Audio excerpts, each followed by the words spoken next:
देखिए, मैं इतना मानता हूँ कि सरकार के खिलाफ बोलने के लिए धन और बल की आवश्यकता नहीं होती, बस आपका इरादा नेक होना चाहिए। आप सरकार की बुराई करना चाहते हैं इसलिए बुराई कर रहे हैं तो गलत है। आपको सरकार में बुराई दिख रही है इसलिए आप बुराई कर रहे हैं तो सही सही है। है। और वो बुराई आप तब तक करिए जब तक आपको गलत लगता है। कोई भी सरकार 100% गलत नहीं होती है, लेकिन 99% गलत हो सकती है। हम उस 99% की बात करते हैं। सरकार के पास अपने प्रचार के लिए, अच्छे काम के लिए 50,000 करोड़ रुपए का फंड है। वो सारा प्रचार में लगा दे, ना लगाए जन कल्याण की योजनाओं में, तो मैं उसका जिम्मेदार नहीं हूँ। मैं इंडिया है, ऐसे क्रिएटर सोसाइटी ऑफ इंडिया बनाने की कोशिश कर रहे हैं, जिसमें सारे क्रिएटर्स जुड़े, और अगर किसी एक के साथ कोई मिसहैपनिंग होती है तो हम बाकी सब मिलके उसका कंधा बने और उसे उसी जगह पर पहुंचाएं, बल्कि उससे और ऊपर पहुंचाएं जहां वो खड़ा था, ताकि सरकार को पता चले कि हम अकेले नहीं है।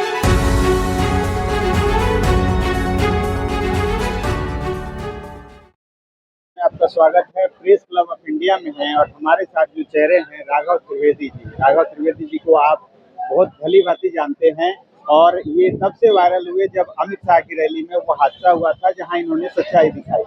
आज ये राघव त्रिवेदी जी का अपना चैनल है और अपने चैनल पे ये अभी भी वही काम कर रहे हैं, लेकिन जिस तरह से पॉलिटिक्स के साथ हुआ और तमाम पेजों के साथ हुआ है, क्या लगता है कि अब सच्चाई दिखाने का वक्त अभी भी रह गया है कि अब चुप हो जाने का वक्त आ गया? देखिए, सरकार ने बड़े मीडिया हाउसेस को तो खरीद ही लिया है। ये बात कहने में आप किसी को डरना नहीं चाहिए और खुल के कहना चाहिए, क्योंकि उस पर लगातार 24 घंटे सिर्फ प्रधानमंत्री अद्भुत हैं, अद्वितीय हैं, चमत्कारी हैं। अब मुझे लगता है बस एक ऐसा समय और आएगा कि प्रधानमंत्री चैनलों पर हाथ ऐसे करके आएंगे, उसमें से कुछ किरणें निकलेंगी और भारत बदल जाएगा। तो आपके पास बचा सोशल मीडिया प्लेटफॉर्म, इस पर अगर आप अपनी आवाज उठा रहे हैं मीडिया हाउस होने के नाते या आम नागरिक होने के नाते, उसे भी सरकार बंद कर रही, तो ये क्लियर मैसेज है कि सरकार डरी। सरकार को पिछले 5-6 महीने के मीडिया एनालिसिस से समझ में आया है कि बहुत माहौल खिलाफ है, और जिस तरीके की क्राइसिस से देश गुजर रहा है, उस सब चीजों को अगर एक चश्मे से आप देखेंगे तो आपको लगेगा कि सरकार जब डर जाती है तब वो ऐसे कदम उठाती है। लेकिन वो ये नहीं समझ रही कि भारत में करोड़ों कंटेंट क्रिएटर्स हैं, और आप कितने अकाउंट बंद करेंगे? आप जितना दबाएंगे प्रेशर उतना ज्यादा रिवर्ट होकर आपकी तरफ आएगा। और सरकार को ये समझना चाहिए, विरोध का स्पेस कभी खत्म नहीं होता है। आप यूट्यूब बंद कर दीजिए, फेसबुक बंद कर दीजिए, इंस्टाग्राम बंद कर दीजिए। मैं एक स्पीकर और माइक खरीदूंगा, किसी चौराहे पर खड़ा हूंगा और जो मैं करता हूँ वो मैं वहां खड़े होकर के करूंगा। तो आप मेरी जबान नहीं बंद कर सकते। लड़ाई जबान की है और वो आखिरी समय तक चलेगी। लेकिन जिस तरह से अटैक अभी पिछले कुछ दिनों में देखा जाए तो जो पत्रकारों के साथ हुआ है, खास करके जैसे मुकेश चंद्राकर के साथ वहाँ होता है और राजीव प्रताप के साथ उत्तराखंड में होता है, आजमगढ़ में एक पत्रकार को गोली मारी जाती है, प्रतापगढ़ में। देखिए, पत्रकारों का मरना इस देश के लिए आम बात है। जैसे इस देश में हर साल 33,000 बलात्कार होते हैं, सरकार के लिए वो आम बात है, वैसे पत्रकारों की मौत भी सरकार के लिए आम बात है।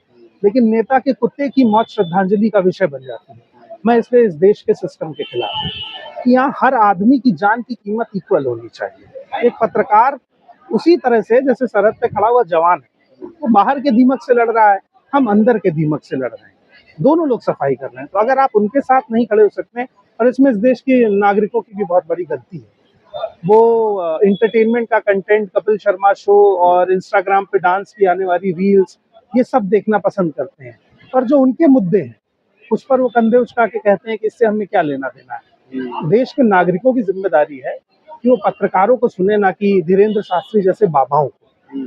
तो जब वो ये करना शुरू करेंगे तो उनकी समस्याएं हल होंगी।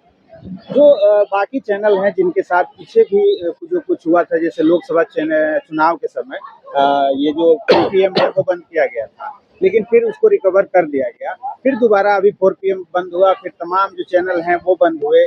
खास करके कुछ समय ऐसा होता है, जैसे अभी यूजीसी आया था, यूजीसी में सभी लोग एक तरफ हो गए थे। मैं आपको फॉलो कर रहा था, लेकिन मैं देख रहा था कि आप वैसे ही थे जैसे चल रहे थे। ऐसे तमाम जो कई मुद्दे आते हैं, जैसे अभी ईरान इराक का युद्ध है, तो सरकार के साथ मतलब या तो समय देख के बदल जाया जाए या फिर वैसे ही चलता रहा जाए, क्योंकि हर आदमी सक्षम नहीं है सोशल मीडिया पे तो वो आगे की लड़ाई लड़ सके। या तो वो फिर बंद कर देगा या दोबारा शुरू से शून्य से शुरू करके फिर कहाँ तक जाएगा। देखिए, मैं इतना मानता हूँ कि सरकार के खिलाफ बोलने के लिए धन और बल की आवश्यकता नहीं होती, बस आपका इरादा नेक होना चाहिए। आप सरकार की बुराई करना चाहते हैं इसलिए बुराई कर रहे हैं तो गलत है। आपको सरकार में बुराई दिख रही है इसलिए आप बुराई कर रहे हैं तो सही सही है। और वो बुराई आप तब तक करिए जब तक आपको गलत लगता है। कोई भी सरकार 100% गलत नहीं होती है, लेकिन 99% गलत हो सकती है। हम्म, हम उस 99% की बात करते हैं। सरकार के पास अपने प्रचार के लिए, अच्छे काम के लिए 50,000 करोड़ रुपए का फंड है। हम्म। वो सारा प्रचार में लगा दे, ना लगाए जन कल्याण की योजनाओं में, तो मैं उसका जिम्मेदार नहीं हूँ। मैं जिम्मेदार हूँ सवाल करने का और वो मैं करता रहूँ।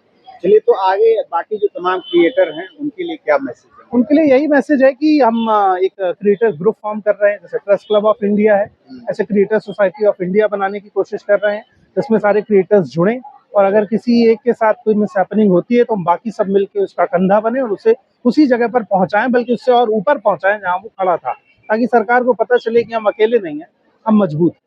चलिए, बहुत बहुत धन्यवाद। तो ये थे राघव त्रिवेदी। इस वीडियो पर आपकी क्या प्रतिक्रिया है, कमेंट करके बताएं और देखते रहें।